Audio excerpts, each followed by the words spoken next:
What's happening, YouTube? It's Simon466 Cards.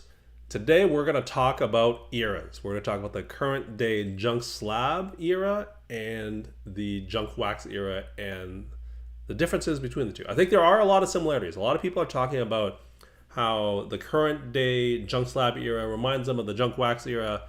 Some are calling the current era maybe the Junk Parallel era. I think both make sense, Junk Slab or Junk Parallels. And I think there are some similarities to the Junk Wax era, but we're not going to talk about that today. Today, we're going to talk about what I believe is the key difference and the biggest difference between the Junk Slab era and the Junk Wax era, and also the effect it'll have on future generations. So let's start with the basics. Let's start off with how much do things cost. So in the Junk Wax era, packs were $1, maybe $5 at the very high end, and boxes were generally $100 or less. In the current day Junk Slab era, on the low end, $2 a pack still applies, right? But on the high end, you have things like National Treasures and Flawless among the Panini products that cost thousands of dollars per box, right? And so you might be saying, well, Simon, you haven't accounted for inflation. All right, so let's account for inflation. Let's change the $1992 into current day dollars. Well, in that case, now your $1 to $5 now go to like $2 to $11. And so you can see here on the low end, yeah, nothing's really changed. There's still packs for $2. But on the high end is where the difference is. High end didn't exist back then. It was basically $100, $200 at the very high end. Whereas now you have these products that I talked about, right? And so that is then reflected in what I'm calling the focus of the hobby. What did people in the hobby care about in each of the eras? In the 1990s, you cared about collecting. You cared about collecting sets. You cared about collecting your favorite teams, your favorite players. You cared about collecting cool card designs, maybe inserts. Those are things you cared about doing in the hobby. You cared about collecting because, let's be honest, a lot of these cards weren't worth anything. So if you were in the hobby, you did it for the love of the hobby. You did it for the fun and the joy of the hobby.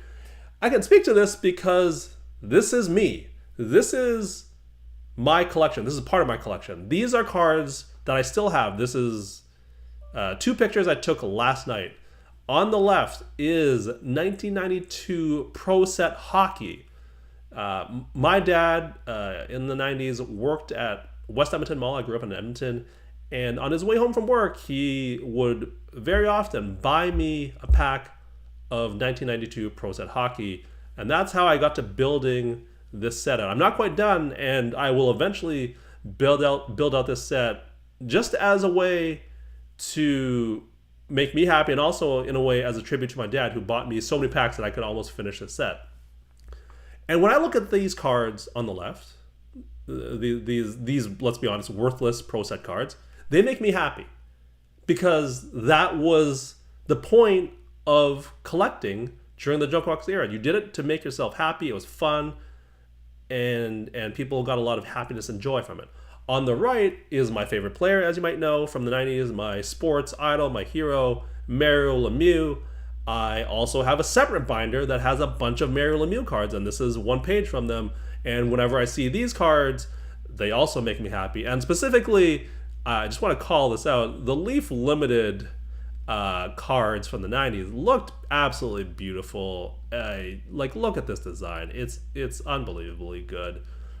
So shout out to Leaf, which is not something that people say very often. They used to have incredible card designs.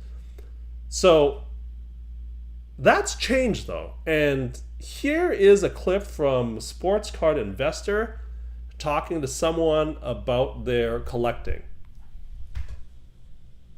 Set building is not common anymore. Not anymore, no. Except for vintage. There's a lot of vintage collectors that still do set building.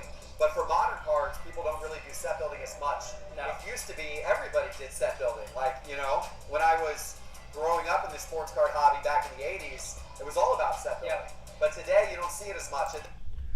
Right? So Jeff is basically saying what I'm saying there. Like, set building used to be a thing. It is no longer a thing, and it's pretty obvious that it's no longer a thing, right? So if it's not about set collecting, today in the Junk Slab Era, what is it about? I think it's pretty obvious. It's about the money. It's about the card values. It's about making money.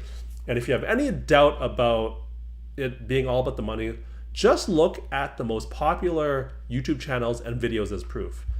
If you, I mean, literally there's a channel called Sports Card Investor, right?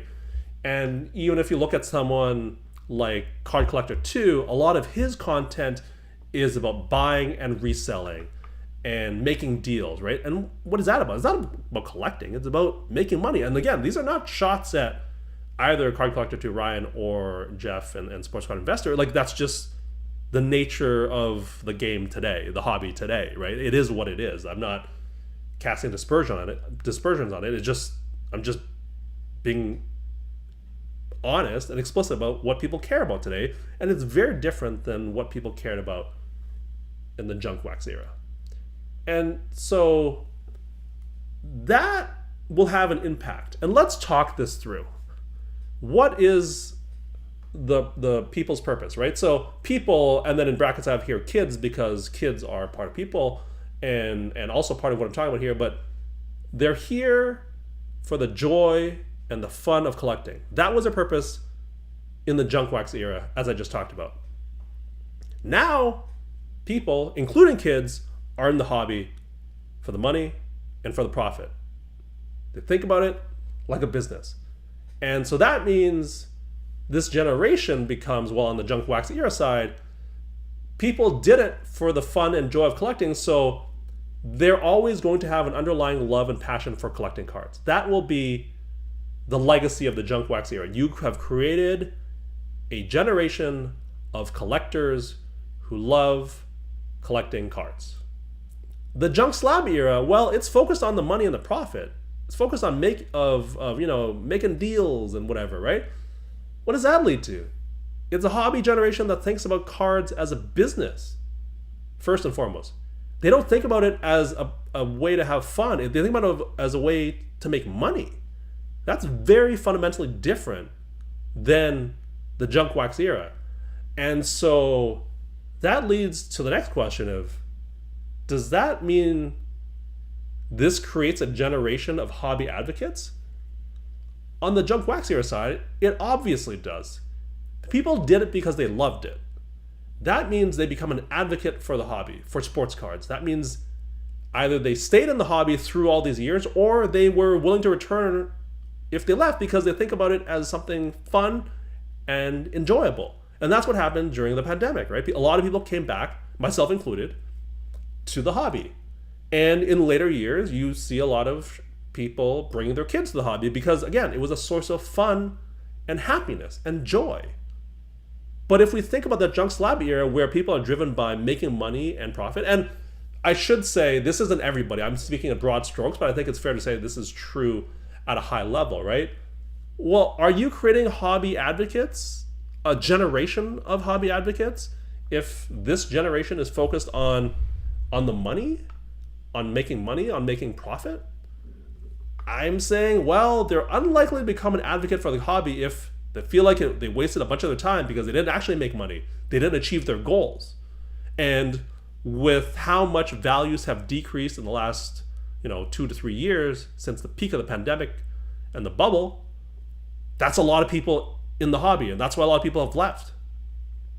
And also, they're not going to become an advocate if they feel like they were scammed or if they were misled.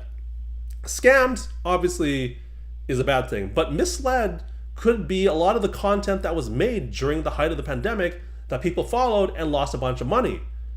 If that happened to you, why would you ever become an advocate of the hobby if you feel big names, big channels, big influencers gave you advice that then went bad, right? And that is my main concern about the junk slab era, about this current era. We're not creating a new generation of collectors, or we're not doing it at the pace or at the size or scale of the junk wax era. And it's not because of the size, it's because of the inherent nature of the people in the hobby. They're driven by money. They're not driven by the love of the hobby. And that's why it's less likely that we're creating a future generation that rivals the junk wax era generation. And 20 years from now, people are going to look back on this as, people who did this in their, let's say, teens. When they're in their mid 30s or early 40s, they're going to be like, yeah, sports cards, waste of time, lost a bunch of money, and it got some bad advice. Wouldn't do that again. Wasn't fun for me. How many people are going to be like that as opposed to the junk wax era of, oh man, I remember opening packs with my dad, and or going to shows, or no, not going to shows, but like opening packs or whatever, and collecting my favorite players and all that kind of stuff, right? It's a very different mindset, and so that's my big fear. And so the question is, how can this change? Well, the first thing is focus on creating new long-term collectors who focus on the collecting aspect of it and not the money. How do we do that? I'm not sure. But who's in the best position to do that? I think it's pretty obvious to me.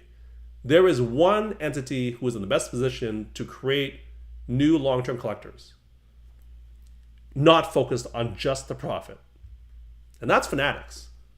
They've got the marketing, they've got the reach to reach a bunch of kids, and they own basically licenses for anything that's important outside of hockey. And so, do you believe Fanatics will do that? I don't know the answer to that. I have some hope, but I have some concerns and doubts. And that's the video. It's just to break down that a lot of people saying like, oh man, 20 years from now, wait till you get this influx of people coming back to the hobby in 20 years when the teenagers during the junk wax era, the junk slab era come back like we did. I'm here to say, I don't know if that's going to happen, man.